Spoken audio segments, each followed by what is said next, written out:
दोस्तों, आपका धन्वंतरी कृपा हेल्थ सेंटर में बहुत बहुत स्वागत। दोस्तों, ये आप मेरे सामने देख रहे हैं, ये रस्सियों वाली चारपाई है।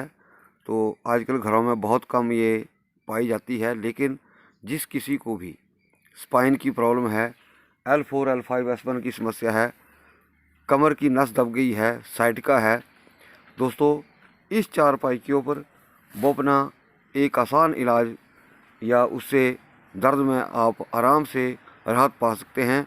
दोस्तों, विधि जानने से पहले मैं सभी माता भाइयों बहनों से निवेदन करना चाहूँगा कि आप इस वीडियो को ज़्यादा से ज़्यादा लाइक करें, शेयर करें और इस चैनल को भी ज़रूर सब्सक्राइब करें। दोस्तों, जिस तरह से आजकल एक मॉडर्न आयुर्वेद चल चुका है, दोस्तों जो मैं बात करता हूँ, जो चीज़ें बताता हूँ, वो पौराणिक आयुर्वेद के अंदर चीज़ें आती हैं। और जिस तरह से दोस्तों दो चीज़ें होती हैं कि बहुत सारे लोग बीमारी का कारण पूछते हैं। तो दोस्तों, जैसे लोहा होता है, लोहे को जो जंग है वो स्वतः लगता है और जो जंग है वो ही लोहे को खा जाता है। उसी तरह से कोई भी व्यक्ति अपने कारणों से, अपने खान पान से या अपने पूर्व जन्मों के कर्मों के कारण ही रोग को प्राप्त होता है, यानी कि उसको रोग लगता है।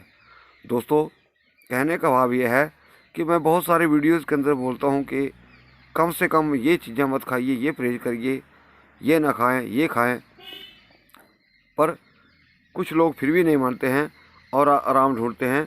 तो दोस्तों, बहुत सारी ये जो चीज़ें हैं, मैं आपको एक लॉजिक के ऊपर बताता हूँ, सच्चाई के ऊपर बताता हूँ। दोस्तों, वीडियो बड़ा लंबा नहीं है, विधि आप ध्यानपूर्वक सुनें। दोस्तों, आपको क्या करना है, कुछ एक टुकड़े ईंट के लेने हैं, जैसे छोटे छोटे ईंट के टुकड़े ले लेने हैं। वो आप 3 लीटर के प्रेशर के कुकर में उसको डाल दीजिए, यानी 3 लीटर का प्रेशर कुकर हो या 5 लीटर का हो, उसके अंदर आपने 5-7 टुकड़े डाल देने हैं और साथ में 1 चम्मच नमक का डाल देना है। और उसको आपने चूल्हे के ऊपर या गैस के ऊपर उसको आपने बॉईल करना है, यानी कि वो उसके अंदर जो प्रेशर कुकर के अंदर जो स्टीम है वो अच्छी तरह बन जाए, क्योंकि ईंट के टुकड़े जो हैं दोस्तों, उसके अंदर नमक और चूने का मिश्रण होता है। तो जैसे उसके अंदर अच्छी खासी स्टीम बन गई, यानी कि 1-2 सीटी आ जाए, तो उसके उपरांत उसको आप उस प्रेशर कुकर को उतार लें। प्रेशर कुकर को उतारने के बाद दोस्तों, आपने क्या करना है, जिस किसी को, भाई को, बहन को कमर में दर्द हो, जैसे इसके ऊपर लटा देना है।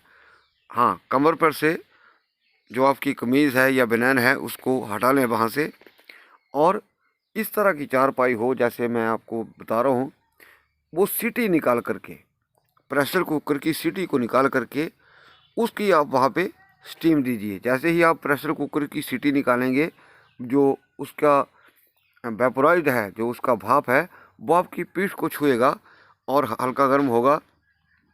ये दूरी तय रखें कि आपको बहुत ज़्यादा गर्म महसूस ना हो, ताकि आपकी स्किन में कोई जलन वगैरह महसूस ना हो। यानी कि जितना आप उस गर्म स्टीम को सहते हैं, उतना ही स्टीम हाइट पे ऊपर रखें। तो जब आप ऐसी स्टीम लेंगे, आपको दोस्तों चंद मिनटों में, चंद घंटों में आपको बहुत ज़्यादा रिलैक्स मिलेगा, बहुत ज़्यादा रिलैक्स मिलेगा। हाँ, एक और चीज़ यहाँ बहुत ज़रूरी है।